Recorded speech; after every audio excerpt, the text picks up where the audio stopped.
રોજને રોજ એકને એક સરખી ભાખરી ખાઈને કંટાળી ગયા છો તો એકદમ બિસ્કિટ જેવી ક્રિસ્પી સાથે આપણે ન્યુટ્રિશનથી ભરપૂર એવી પાલક લસણવાળી અને જીરાવાળી ભાખરી જો તમે ચામાં ખાવ તો મજા જ પડી જાય.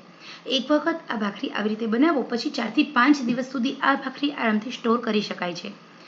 તમારે પિકનિકમાં જવું હોય કે પછી સાતમ આઠમ પર બનાવવી હોય અથવા તો ઘરે કોઈ મહેમાન આવવાનું હોય તો એડવાન્સમાં નાસ્તા માટે પણ તમે આ ભાખરી બનાવી અને રાખી શકો છો. નાસ્તાના ઓપ્શનમાં અને ડિનરના ઓપ્શનમાં તમે આ ભાખરી ખાઈ શકો છો. આ ભાખરી બનાવવા માટે 1 વાટકી રોટલીનો લોટ 1 વાટકી ઘઉંનો ભાખરીનો જાડો લોટ બંને લોટ મિક્સ કરી અને મુઠ્ઠીભર મોણ લેવાનું છે. નમક, હળદર, જીરું, કાચું જીરું, લાલ મરચું સાથે થોડો ગરમ મસાલો અને 1 વાટકી પાલક ઉમેરી દેવાની. પાલક એકદમ ઝીણી ઝીણી સુધારેલી હોવી જોઈએ અને સાથે અડધી વાટકી તલ ઉમેર્યા પછી બધી જ વસ્તુ હલાવી લેવાની. હવે આપણે લસણ ઉમેરી દઈએ. લસણની 7 થી 8 કળી એકદમ સરસ રીતે ઉમેરી અને સાઈડ કરવાની છે. થોડું તેલ ઉમેરી દઈએ. લસણ ઉમેરી અને મુઠ્ઠીભર મોણ હોવું જોઈએ. એકદમ ધીમે ધીમે થોડું પાણી ઉમેરી અને લોટ બાંધવાનું છે. લોટની કણક એકસાથે નથી બાંધવાની, તો આ રીતે થોડું પાણી ઉમેરતા જવાનું છે અને લોટને બાંધતા જવાનું. એકદમ સરસ રીતે બધો લોટ સેટ થઈ જાય એટલે લોટને સારી રીતે ટૂંપી અને મસળી લેવાનો. અહીંયા આ તલવાળી, જીરાવાળી, પાલકવાળી, લસણવાળી આ ભાખરી ખાવાની મજા જ કંઈક અલગ છે. કારણ કે આ ભાખરીનો ટેસ્ટ બધી ભાખરી કરતાં એક બાજુ રાખી દેવો છે.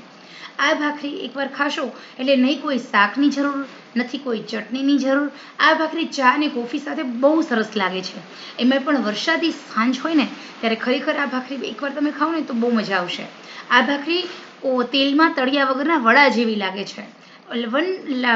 વડાનો જે ટેસ્ટ હોય એના જેવી લાગે છે. તો ખરેખર મિત્રો આ સરસ મજાની રેસીપી માત્ર તમારા માટે છે. મારી ઘરની રસોઈ ચેનલ છે એની દરેક મારી વહાલી બહેનો આ નવી રેસીપી ભાખરી બનાવવાની તમારા માટે.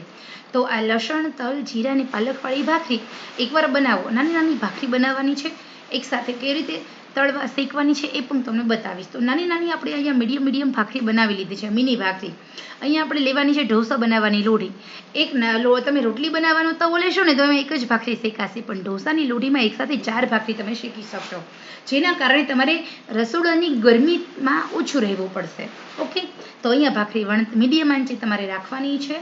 આ ભાખરી છે એને શેકવા માટેની રીત આપણી ગુજરાતી નથી, થોડી ડિફરન્ટ છે. તો અહીંયા તમે જો આ ભાખરી આવતી છતી થોડી ઉપરથી એક બાજુ થોડી તેલ અથવા ઘી મૂકી અને આપણે થોડું તેલ લગાવી દેવાનું. એવી જ રીતે થોડી અમથી આ ભાખરી શેકાય ને એટલે બંને સાઈડ આપણે પહેલાં તો ઘી અથવા તેલ લગાવવાનું છે. હું અહીંયા તેલમાં શેકું છું, તમે ઘીમાં પણ આ ભાખરી શેકી શકો છો. અને હવે આપણે બધી ભાખરીમાં થોડું તેલ ઉમેરી અને ફરતું કોરું એક બાજુ પણ રહે એવું આપણે નથી કરવાનું. અહીંયા આપણે ભાખરી કોરી ન રહી જોઈએ, આખી તેલવાળી કરી લેવાની છે.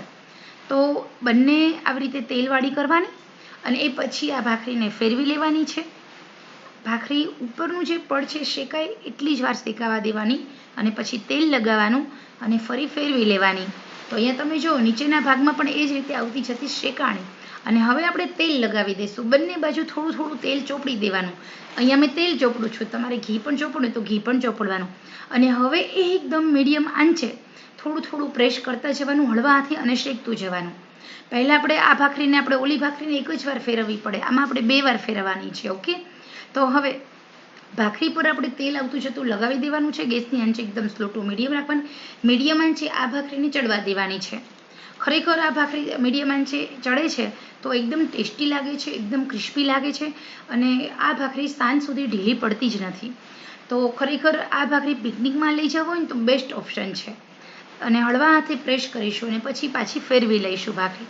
તો એકદમ આછી બદામી ન થાય ત્યાં સુધી આપણે બંને સાઈડ ભાખરીને ફેરવવાની છે.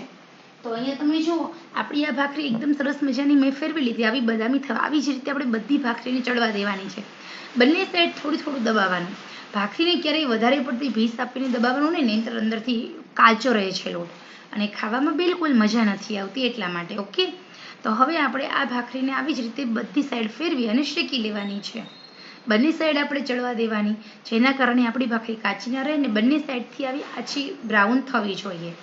તો અહીંયા આપણી સરસ મજાની ટેસ્ટી એવી ભાખરી મેં શેકી લીધી છે. થોડી વાર માટે આમ જ રાખું છું. બંને આ ભાખરીને શેકાતા 3 મિનિટનો સમય લાગે છે અને મીડિયમ આંચે શેકવાની છે. ધીમે આંચે જેમ તમે શેકશો એમ આ ભાખરીની મીઠાશ બહુ સરસ હોય છે.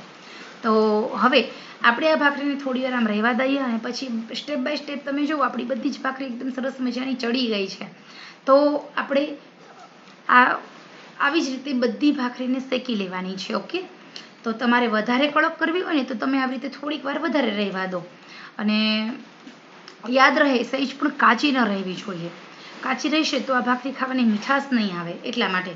અને અડધો જાડો અને 50% જાડો ને 50% ઝીણો એમ બે લોટ મિક્સ કરીને ફરજિયાત આ ભાખરીને બનાવવાની છે.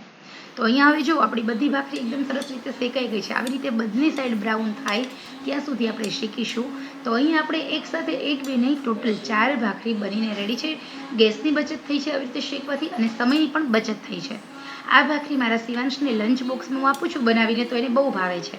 તો એને લંચ બોક્સમાં આપવાનું થાય ત્યારે હું આવી રીતે બનાવીને મૂકી દઉં છું. તો સાંજે અમારા ડિનરના ઓપ્શનમાં પણ આ ભાખરી ચાલી જાય છે. તો અહીંયા તલવાળી એકદમ ક્રિસ્પી એવી આ ભાખરી ખરેખર ખાવાની મજા આવે છે. જુઓ તમે બહુ સરસ મજાની આ ભાખરી બનીને રેડી થઈ ગઈ છે. તો હવે નાની નાની મિની ભાખરી બનાવો, ઘરના સૌ કોઈને ભાખરી જ ખવડાવો, પરંતુ કંઈક નવું ખાધાનો અહેસાસ કરાવો. તો ખરેખર આ રેસીપી કેવી લાગી છે ચોક્કસ કહેજો. બાળકો માટે, જે લોકો પાલક નથી ખાતા, એમના માટે બેસ્ટ ઓપ્શન છે. તો ખાસ કરીને વરસાદી સાંજમાં તમને ખાવાની મજા આવે એવી આ ભાખરી બનાવો અને નાના મોટા સૌ કોઈને ખવડાવો.